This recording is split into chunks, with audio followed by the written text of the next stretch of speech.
जय हिंद दोस्तों, स्वागत है आप लोग की आपके अपने YouTube चैनल मैथ वाला गुरुजी पे।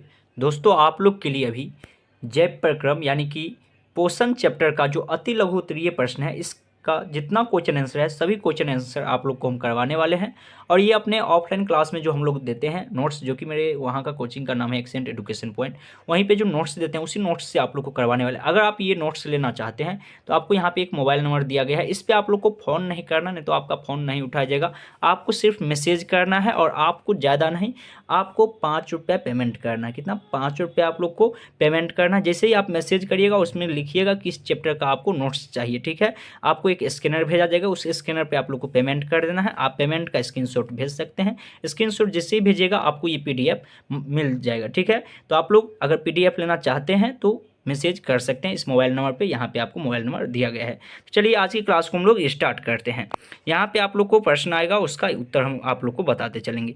जैसे कि यहाँ पे आप लोग देख सकते हैं, फर्स्ट नंबर क्वेश्चन है हम लोग का, जैव प्रक्रम किसे कहते हैं? जैव प्रक्रम किसे कहते हैं? तो इसका उत्तर हो जाएगा, जीवों के शरीर के अंदर होने वाली सभी क्रियाओं जिसका कोई होना शरीर के लिए आवश्यक है, जिसके द्वारा जीवों का अनुरक्षण होता है, उसे ही हम लोग क्या कहते हैं? जैव प्रक्रम कहते हैं, ठीक है। चलिए सेकेंड नंबर प्रश्न की ओर हम लोग बढ़ते हैं। थोड़ा सा फास्ट में चलेंगे क्योंकि ज़्यादा क्वेश्चन है। दूसरा नंबर प्रश्न कहा गया, बहुकोशिकीय जीवों में ऑक्सीजन की आवश्यकता विषम द्वारा क्यों नहीं पूरा होती है? और यहाँ पे इसका उत्तर दिया गया है। कहा गया बहुकोशिकीय जीवों में अधिकतर ऑक्सीजन की आवश्यकता होती है, जिसमें सिर्फ फेफड़ा ही पूरा कर सकता है, इसलिए विषम द्वारा पूरा नहीं होता है। तीसरा प्रश्न आप लोग को यहाँ पे दिया गया है।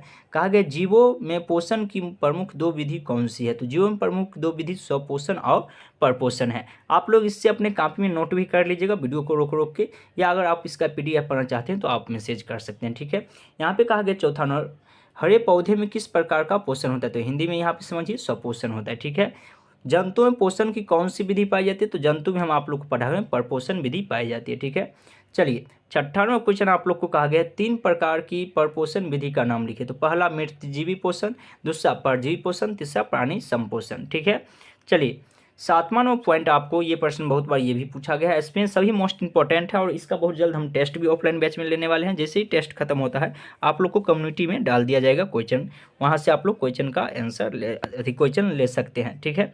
यहाँ पे कहा गया है संपूर्ण प्रकाश संश्लेषण प्रक्रिया का रासायनिक समीकरण लिखिए। तो इसका हो जाएगा 6CO2 + 12H2O सनलाइट यानी सूर्य के प्रकाश और क्लोरोफिल यानी क्लोरोफिल की उपस्थिति में जब इसका प्रकाश संश्लेषण प्रक्रिया अभिक्रिया करवाएंगे तब बनेगा ग्लूकोन, जो कि C6H12O6 और 6H2O + CO2। तो ये समीकरण आप लोग को याद रखना है, ये आपके एग्जाम में बहुत इंपॉर्टेंट है, आपको बार बार एग्जाम में पूछा जाता है। चलिए आगे की प्रश्न आप लोग देखिए। आठवां प्रश्न आप लोग की स्क्रीन पे आ चुका है। दोस्तों अगर आप लोग वीडियो को अभी तक लाइक नहीं किए हैं तो लाइक कर दीजिएगा, और चैनल पर पहली बार आए हैं तो चैनल को सब्सक्राइब करके बेल आइकन ऑल कर लीजिएगा, क्योंकि यहाँ पे आपको सभी विषय का तैयारी क्लास 9वीं 10वीं 11वीं 12वीं का कराया जाता है। तो आप लोग चैनल को सब्सक्राइब करके बेल आइकन ऑल कर लीजिएगा, ठीक है। और सभी विषय का ऐसे ही आपको नोट्स के द्वारा भी पढ़ाया जाता है, साथ में आपको बोर्ड पर भी मैथ विषय जैसे है तो उसको जो बोर्ड पर पढ़ाने वाला चीज़ है वो बोर्ड पर पढ़ाया जाएगा, बाकी जो स्क्रीन पर पढ़ाना वो स्क्रीन पर आप लोग को पढ़ाया जाएगा। यहाँ पे जैसे कि कहा गया प्रकाश संश्लेषण प्रक्रिया में उत्पादन के रूप में क्या होता है? उत्पादों के रूप में क्या बनता है? तो H2O जल और ऑक्सीजन O2 बनता है, ठीक है। चलिए 9 नंबर प्रश्न आप लोग को कहा गया है, प्रकाश संश्लेषण प्रक्रिया में क्लोरोप्लास्ट यानी जिसे हम लोग हरित द्रवक में क्यों नहीं होता है? क्लोरोप्लास्ट हरित द्रवक में क्यों नहीं होता है? तो लिखेंगे हरित द्रवक में क्लोरोफिल होता है, जो सूर्य के प्रकाश ऊर्जा को रासायनिक ऊर्जा में बदलने की क्षमता रखता है, जो सूर्य के प्रकाश को क्या करता है? रासायनिक ऊर्जा में बदल देता है। चलिए 10वां प्रश्न आप लोग के स्क्रीन पे है। कहा गया प्रकाश संश्लेषण प्रक्रिया के लिए किन किन पदार्थों की आवश्यकता होती है? तो प्रकाश संश्लेषण प्रक्रिया के लिए जल यानी कि H2O को, CO2 यानी कार्बन डाइऑक्साइड, क्लोरोफिल और सूर्य के प्रकाश, ये इन चीज़ों की आवश्यकता पड़ती है मुख्य रूप से।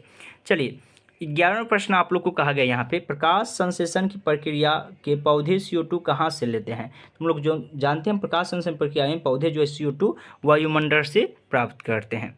चलिए 12वां प्रश्न आप लोग के स्क्रीन पे कहा गया है, कवक और जीवाणुओं पर प्रकाश संश्लेषण प्रक्रिया क्यों नहीं होती है? तो कहेंगे यहाँ पे लिखेंगे क्योंकि इसमें क्लोरोफिल नहीं होता है, क्योंकि इसमें क्लोरोफिल नहीं होता है। चलिए 13वां प्रश्न आप लोग के स्क्रीन पे है, कहा गया पोषण के दृष्टिकोण से अमीबा और प्रामीशियम किस प्रकार की जंतु है? तो आप लोग को हम बताए हुए हैं प्राणी संपोषी है। प्राणी संपोषी किसे कहते हैं आप लोग को पता होगा, आप लोग को हम क्लास में बताए हुए। चलिए 14वां प्रश्न कहा गया मनुष्य का आहार नार कौन कौन से मुख्य अंगों में बांटा है? तो मनुष्य का आहार नार मुख गुहा, अमाशय, छोटी आंत, बड़ी आंत, मराशय और मर्द्वार इत्यादि में बांटा हुआ है। मुख्य रूप से इतना का नाम लिख दीजिएगा, बस काम चल जाएगा। इसमें देखिए ये जो जितना प्रश्न है ये आपको 2 नंबर में पूछा जाता है और कभी कभी आपको ऑब्जेक्टिव में भी पूछ लिया जाता है इसी को घुमा के।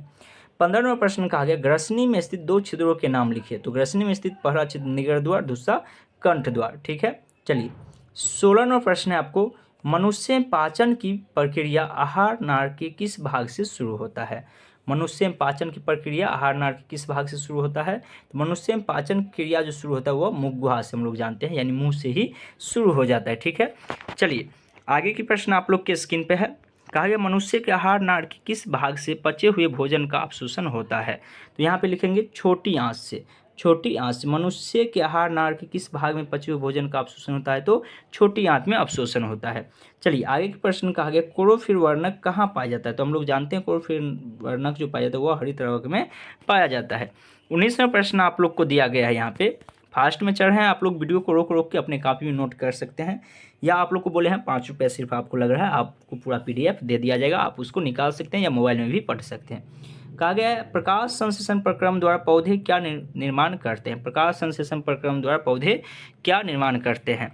तो हम लोग जानते हैं प्रकाश संश्लेषण प्रक्रम द्वारा पौधे जो निर्माण करते हैं वो ग्लूकोज करते हैं, और ग्लूकोज का सूत्र भी याद रखिएगा C6 ऐसे करके C6H12 और O6 ये ग्लूकोज का सूत्र होता है, याद भी रखिएगा। ठीक है, ये भी कभी कभी पूछ लिया जाता है। चलिए 20वां प्रश्न आप लोग को दिया गया है। कहा गया है मृत जीवी को क्या कहा जाता है? तो हम लोग जानते हैं मृत जीवी को अपघटकर्ता कहा जाता है। 21वां प्रश्न है जिस जीव के शरीर में परजीवी अपना भोजन प्राप्त करते हैं क्या कहलाते हैं? तो पोषी कहलाते हैं, होस्ट कहलाते हैं, पोषी कहलाते हैं। 22वां प्रश्न है गोबर छत्ता में किस प्रकार का पोषण होता है? तो गोबर छत्ता जो होता है वो मृत जीव पोषण होता है, यानी कि शरीर गए वस्तु से अपना भोजन प्राप्त करते हैं। 23वां प्रश्न आप लोग के स्क्रीन पे है पत्तियों का कौन सा अंग CO2 युक्त वायु का प्रवेश द्वार है? तो लिखेंगे पत्तियों में मौजूद रंध्र, यानी रंध्र जो पाया जाता है उसी के द्वारा CO2 क्या करता है? प्रवेश करता है। 24वां प्रश्न है पोषण की दृष्टि से जंतु को क्या कहा जाता है? तो पोषण की दृष्टि से जंतु को प्राणी संभोजी कहा जाता है। चलिए 25वां प्रश्न है अमीबा में भोजन का पाचन कहाँ होता है? तो अमीबा में भोजन का पाचन जो होता है वह भोजन रसधानी में होता है। कहाँ होता है? भोजन रसधानी में। अमीबा जो पाया जाता है उसमें एक भोजन रसधानी पाया जाता है, वहीं पे उसका भोजन का पाचन होता है। चलिए 26वां प्रश्न आप लोग के स्क्रीन पे है। कहा गया यहाँ पे मनुष्य में पाचन के लिए विशेष अंग को क्या कहा जाता है? हम लोग जानते हैं मनुष्य में पाचन के लिए विशेष अंग को हम लोग पाचन तंत्र कहते हैं। 27वां प्रश्न आपको दिया गया है मनुष्य के जीभ के ऊपरी सतह पर पाए जाने वाली संरचना को क्या कहते हैं? तो हम लोग जानते हैं उसे हम लोग स्वाद कली कहते हैं। क्या कहते हैं? स्वाद कली कहते हैं। चलिए 28वां प्रश्न है मुख गुहिका से भोजन कहाँ पहुँचता है? तो मुख गुहा से ग्रास नली से होते हुए अमाशय में पहुँचता है भोजन। मुख गुहा के बाद कहाँ जाता है? ग्रास नली से होते हुए अमाशय में पहुँचता है। चलिए 29वां प्रश्न कहा गया ग्रास नली की दीवारों में रंग की तरह होने वाली प्रक्रिया सिकुड़न और फैलाव को क्या कहा जाता है? तो हम लोग जानते हैं वहाँ पे पढ़ाए थे आप लोग को कर्माकुचन कहा जाता है। ये ऑफलाइन क्लास में आप लोग को पढ़ाए हुए, आप लोग का कमेंट आएगा तो ऑनलाइन क्लास में भी चैप्टर बाय चैप्टर आपको हम क्लास भी पढ़ा देंगे। ठीक है, जिससे ऑफलाइन में पढ़ाते हैं। 30वां प्रश्न कहा गया है भोजन में मौजूद प्रोटीन को पेप्टोन में कौन सा एंजाइम परिवर्तन करता है? तो पेप्सिन इसका परिवर्तन करता है। ठीक है, चलिए 31वां प्रश्न आप लोग की स्क्रीन पे है। कहा गया यहाँ पे आहार नार के सबसे लंबा भाग को क्या कहते हैं? तो आहार नार के सबसे लंबा भाग को छोटी आंत कहते हैं। आहार नार के सबसे लंबा भाग को क्या कहते हैं? छोटी आंत कहते हैं। दूसरा प्रश्न है शरीर की सबसे बड़ी ग्रंथि क्या है? तो शरीर की सबसे बड़ी ग्रंथि यकृत है, जिसे हम लोग लीवर इंग्लिश में कहते हैं और हिंदी में यकृत कहते हैं। ठीक है, चलिए 33वां प्रश्न है, पाचन की क्रिया कहाँ पूर्ण हो जाता है? तो आप लोग को बताया हुआ है पाचन की क्रिया छोटी आंत में जाके पूर्ण हो जाता है। हाँ, आप लोग के लिए एक कमेंट है, जो छोटी आंत की लंबाई कितना होता है? आप लोग नीचे कमेंट बॉक्स में हमको बताइएगा, अगर आपको याद है, आपको पढ़ाए थे तो। चलिए 34वां प्रश्न है यहाँ पे, छोटी आंत एवं बड़ी आंत के जोड़ पर अवस्थित नली को क्या कहते हैं? तो सिक्कम कहते हैं। जो दोनों ज्वाइंट रहता है उसे ही हम लोग सिक्कम कहते हैं। ठीक है, चलिए 35वां प्रश्न है, अपचा भोजन अस्थायी तौर पर कहाँ संचित रहता है?